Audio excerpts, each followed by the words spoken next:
Word count. Let's talk about the word count. ECSA's documentation is quite clear on this. TR 2,000 words, ER 6,000 words, and then you've got the other documents as well. But first, let's explore why is there a limitation. If you look at the reviewers, those are people that are full-time employed and they need to work through all the documentation, which effectively means that they do not have all the time in the world to go through lengthy and bulk applications. So one of the worst mistakes you can make. So let's go to the specifics. The training and experience report, the TER, you allow 2,000 words on that one. So does it mean you can go over? Slightly, yes. 2,500 might be acceptable. I think when you go to 3,000, then that won't be accepted. That becomes too long.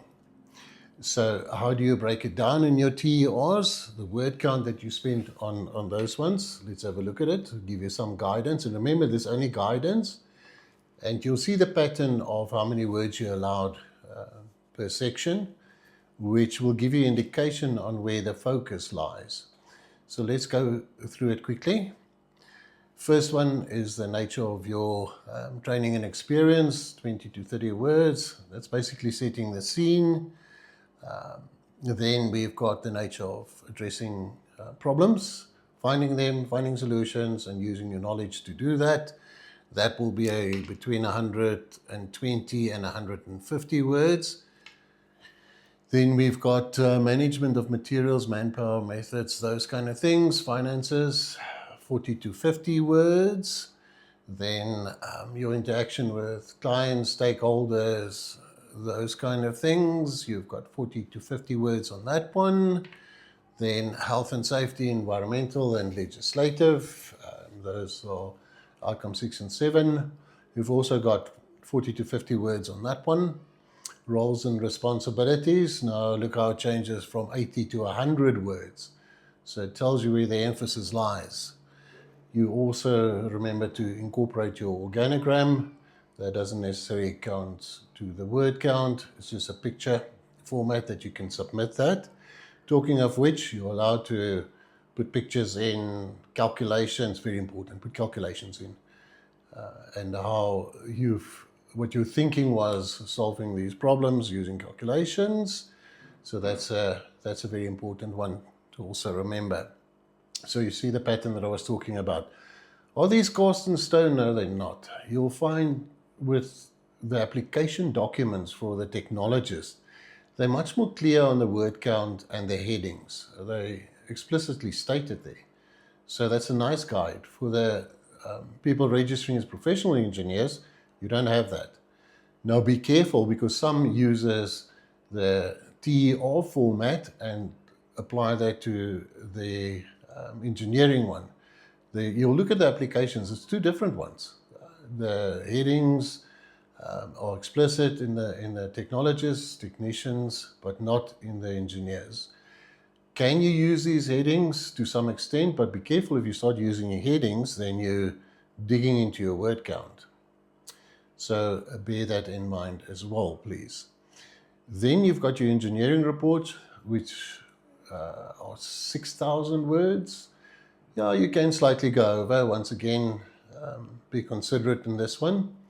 So what's nice about the engineering report, now you can show your career growth from level A to level E, and you can actually start focusing on the key areas where you're operating on level E.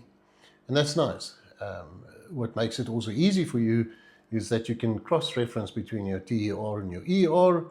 If you want more information, there it is on my TERs, and you cross-reference to that. You also cross-reference which outcomes you've addressed and on what level and what group they fall into. Like group A will be outcome 1, 2, and 3. So that will be a nice guide for you. So that is your engineering report. Then you get another document, the TES. It's just a summary, no word count, no nothing there. It's a summary of your projects that you worked on and your career from after you got your qualification. Careful here that you don't add duplicate projects that you're working on, meaning if you're working on 2 or 3 projects at the same time, you can't add those weeks because you're going to end up with more weeks than there are in a year. So please take cognizance of that as well.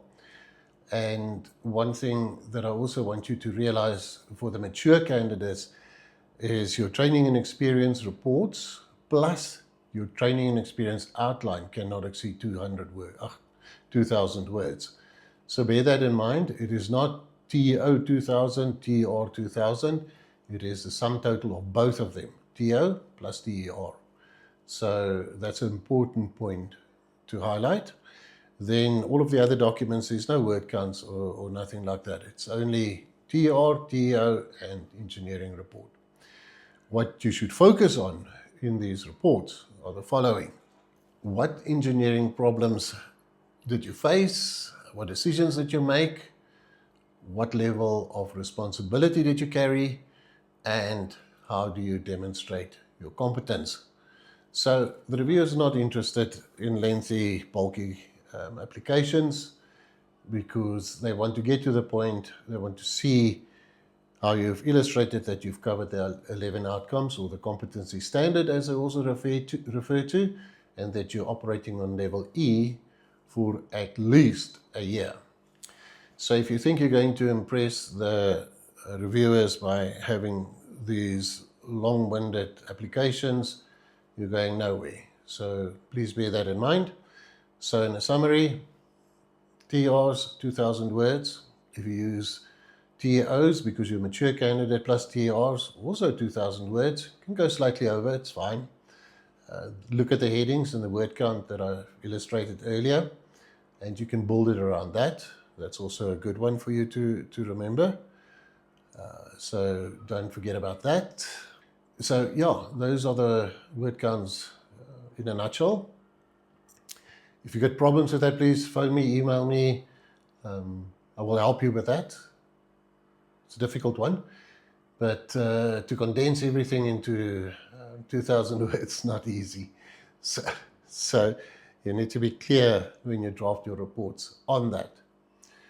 And that said, good luck with your applications. I'm here to help, do reviews on your applications, all of those kind of things. Send me a message, talk to me, and then we can take it from there. Thank you and good luck with the applications.